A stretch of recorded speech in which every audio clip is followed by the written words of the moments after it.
America को कह रहा है कि वो ज़्यादा तेज़ी के साथ हमले करे। अगर नहीं करेंगे तो फिर इज़राइल को जो है दरमियान में आना पड़ेगा। ईरानी एटमी ताकत होने से डर लगता है। हम ईरान पर तीसरा हमला कर सकते हैं। बम्बारमेंट की है, 5 सूबों को जो है उसने निशाना बनाया है। ईरान पर एक और हमले का प्लान फाइनल, इसराइल ने मुकम्मल तैयारियां कर ली। किसी भी वक्त ईरान पर हमला किया जा सकता है। इस बारे में आमिर रज़ा से बात करते हैं। आमिर भाई, इसराइल शरारतों से बाज नहीं आ रहा। उनके वज़रा हैं, वो अजीबो-गरीब किस्म के बयानात दे रहे हैं। उनके एक वज़ीर हैं, उन्होंने बड़ा सख्त बयान दिया है। वो कह रहे हैं हम बिल्कुल तैयार बैठे हैं, किसी भी वक्त हम हमला कर सकते हैं, हमारी तैयारियां मुकम्मल हैं। देखिए, सबसे पहली बात तो यह है कि अक्टूबर में उनके इलेक्शंस होने जा रहे हैं और इसके लिए वहाँ पर इस वक्त सियासत बहुत गर्म है। जो इंटरनेशनल मीडिया या जो इस वक्त इजरायली मीडिया है, वो सियासत को बहुत ज़्यादा उछाल रहा है और ख़ासकर इस जंग को, जिसमें वो अमेरिका को कह रहा है कि वो ज़्यादा तेज़ी के साथ हमले करे। अगर नहीं करेंगे तो फिर इज़राइल को जो है दरमियान में आना पड़ेगा, क्योंकि हमें ईरानी एटमी ताकत होने से डर लगता है। इज़राइल के जो वज़ीर दिफ़ा हैं, उनका नाम भी इज़राइली ही है, इज़राइल हॉक्स के नाम है उनका। उन्होंने ये बयान दिया है और उन्होंने बिल्कुल वही रेप्लिका किया है जो मैं अक्सर कहा करता हूँ कि नेतन्याहू ने चैनल 14 को कहा था कि हम ईरान पर तीसरा हमला कर सकते हैं। लेकिन 2 दिन पहले पेट हेग्सेथ ने दौरा किया है तेल अवीव का, और वहाँ पर मीटिंग्स की हैं और उस मीटिंग्स में शायद इस तरह के किसी हमले को भी डिस्कस किया गया है। मैं वसूख के साथ नहीं कह सकता, लेकिन ये बात तय है कि अमेरिका ईरान पर जो इस तरह से चढ़ दौड़ा है, बिला वजह उसने बम्बारमेंट की है, 5 सूबों को जो है उसने निशाना बनाया है। बहुत सारे लोग जो हैं उससे शहीद और ज़ख्मी हुए हैं। फिर उन्होंने रेल की पटरियाँ, पुल हाँ जी, और जो सिविलियन इंस्टॉलेशंस हैं। एक ऐसा पुल भी तबाह किया जिससे ईरान का तिजारती रास्ता कट गया है रशिया और चाइना के साथ। देखिए, ये पहली बात तो ये है कि ये आपने बिल्कुल ठीक कहा। जब आपने हरमुज़ बंद हुई थी तो हमने एक व्लॉग किया था, आपको याद होगा कि ट्रेन के रास्ते में तेल चीन जा सकता है। उन्होंने शायद उसको भी नुकसान पहुंचाने की कोशिश की है। फिर सीस्तान वाले और चाबहार वाले इलाकों में भी पहली मरतबा उन्होंने बम्बारमेंट की है। इसी तरह उन्होंने जनूबी ईरान के तमाम साहली इलाके जो पट्टियाँ हैं उन पर हमला किया, बंदरबास पर हमला किया, काग पर किया, हाक पर किया। उन्होंने जो है सड़क पे किया, और उन्होंने जो कशम है उस पर भी हमला किया है।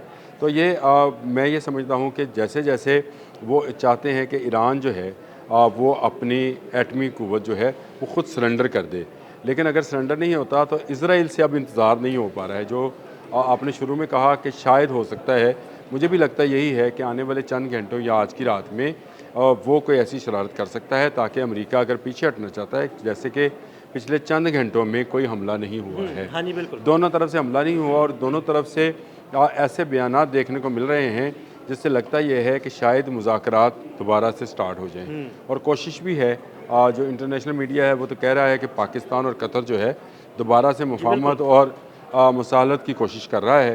तो ये इज़राइल को किसी सूरत, जो आपने लफ्ज़ इस्तेमाल किया था शरारत, इज़राइल इसमें कोई शरारत कर सकता है। अब उनके वज़ीर दिफ़ा का ये बयान आना कि तीसरा हमला किया जा सकता है, इससे पहले वज़ीर आज़म ने कहा था, वज़ीर दिफ़ा ने कहा, पेट हेग्सेथ, जो कि मैं इनको हमेशा पेट हेग्सेथ कहता हूँ, वो वहाँ पर मौजूद होंगे और इसके साथ कुछ ऐसा प्लान किया होगा ताकि ईरान की इस जंग को मज़ीद भड़काया जाए, ना कि कम किया जाए। दूसरी तरफ आप ये देखिए कि मुत्तहिदा अरब अमारात ने एक बड़ा अहम ऐलान किया है। उन्होंने ये कहा कि अब हमारे किसी भी इलाके पर जो भी हमला होगा उसको पूरे मुत्तहिदा अरब अमारात या गल्फ़ के जो है हमला समझा जाएगा और तमाम ममालिक जो है इसका जवाब ईरान को देंगे। इसका मतलब है कि इज़राइली साजिश मुकम्मल तौर पर तैयार है। वो चाहते ये हैं कि गल्फ़ और ईरान जो है ये आपस में टकरा जाएँ। इसको टकराने के लिए ज़रूरी ये है कि ईरान को इस बात पे उभारा जाए कि इस जंग का दायरा कार वसी किया जाए। जंग का दायरा कार उसी सूरत में वसी होगा जब गल्फ़ से हमला किया जाएगा। और गल्फ़ में आपको पता है कि आपके मुत्तहिदा अरब अमारात के अंदर इस वक्त भी IDF की जो हैं ना सिर्फ ड्रोन्स मौजूद हैं, उनकी एंटी ड्रोन्स गन्स मौजूद हैं, उनका कमांड एंड कंट्रोल सेंटर वहाँ पे बनाया गया है और सैकड़ों की तादाद में यहूदी जो हैं, यहूदी फ़ौजी जो हैं वहाँ पर मौजूद हैं। किसी वक्त भी कोई शरारत किसी जगह से कराकर इस जंग का दायरा कार बढ़ाना इस वक्त नेतन्याहू की, मेरा ख्याल है, अवलीन कोशिश है। ऐसा ही है, और वो अक्टूबर में होने वाले अपने इंतखाबात में ईरान के सरेंडर को लेकर जाना चाहता है। वो दो वजूहात की बिना पर ये काम करना चाहता है। एक तो उस पर जो करप्शन के केसेस हैं वो चाहता है कि जंग चलती रहे और वो उन करप्शन के केसेस से बचता रहे। दूसरी बात ये है कि जो इनके इलेक्शन होने वाले हैं वो चाह रहा है कि वो इसी जंग को लेकर जाए और लोगों की हमदर्दियाँ हासिल करे और कहे कि देखें जनाब, मैं तो ईरान के साथ जंग लड़ रहा हूँ और उन्हें तबाह कर रहा हूँ, तो आप लोग मुझे वोट दें। ये दो बुनियादी वजूहात हैं। देखिए बिल्कुल आपने सही कहा, लेकिन अब मैं आपको अब दूसरी तरफ की पिक्चर भी दिखाना चाहता हूँ। ईरान इस बात को बिल्कुल ठीक तरीके से समझता है कि इस सारे गेम प्लान के पीछे इसराइल बैठा है, इसलिए उसके मिसाइल जो हैं इसराइल को निशाना बांधे हुए हैं। इसराइल की जो भी शरारत होगी, चाहे वो मुत्तहिदा अरब अमारात से हो चाहे किसी और मुल्क से करे, उसका जवाब इसराइल में दिया जाएगा। इसराइल के तिल अबब से दमूना तक के जो नक्शे हैं वो ईरानी पासदारानी इनकलाब के पास मौजूद हैं, और वहाँ पर शहीद अली खामनेई के जो तजहीज़ व तकफ़ीन है वो तो उसके तमाम मराहल मुकम्मल हो चुके हैं। लोग जो हैं वो अपने घरों को जा चुके हैं। इस वक्त पासदारानी इनकलाब के पास ज़्यादा अच्छा वक्त है कि वो उसको प्लान कर सकें कि अगर इसराइल कोई शरारत करता है तो उसका जवाब कैसे देना। देखें, इसराइली वज़रा जानबूझकर इस तरह के बयान दे रहे हैं जिससे इस जंग की आग में मज़ीद तेल फेंका जा सके। वो बुझाने की बजाय इसको मज़ीद भड़का रहे हैं। अमेरिका जो है वो हमला करता है, सेंटकॉम करता है, लेकिन इसके पीछे प्लानिंग इसराइल की चलती है।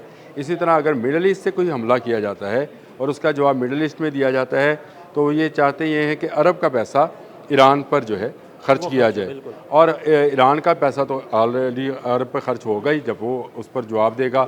लेकिन ईरान प्लान कर चुका है, जो कि मैं बिल्कुल वसूख से आपको बात बता रहा हूँ कि ईरान इसराइल को ऐसा सबक सिखाने को तैयार है जो कि क़यामत तक ये नहीं भूलेंगे। यानी क्या ऐसा होने वाला है कि अगर मशरिक़ वस्ता के किसी मुल्क से हमला किया जाता है या यूएई की हम बात करें, वहाँ से हमला किया जाता है, तो ईरान जो है वहाँ हमला करने के लिए डायरेक्ट इसराइल को निशाना बनाएगा? देखिए, इसराइल को निशाना बनाएंगे क्योंकि इसकी वजह यह है कि मुत्तहिदा अरब अमारात डायरेक्ट हमला नहीं करेगा। जो भी हमला होगा वो IDF के ज़ेर तमाम, इसराइली डिफेंस फोर्सेस के ज़ेर तमाम होगा, इसलिए उसका जवाब भी इसराइल में दिया जाएगा।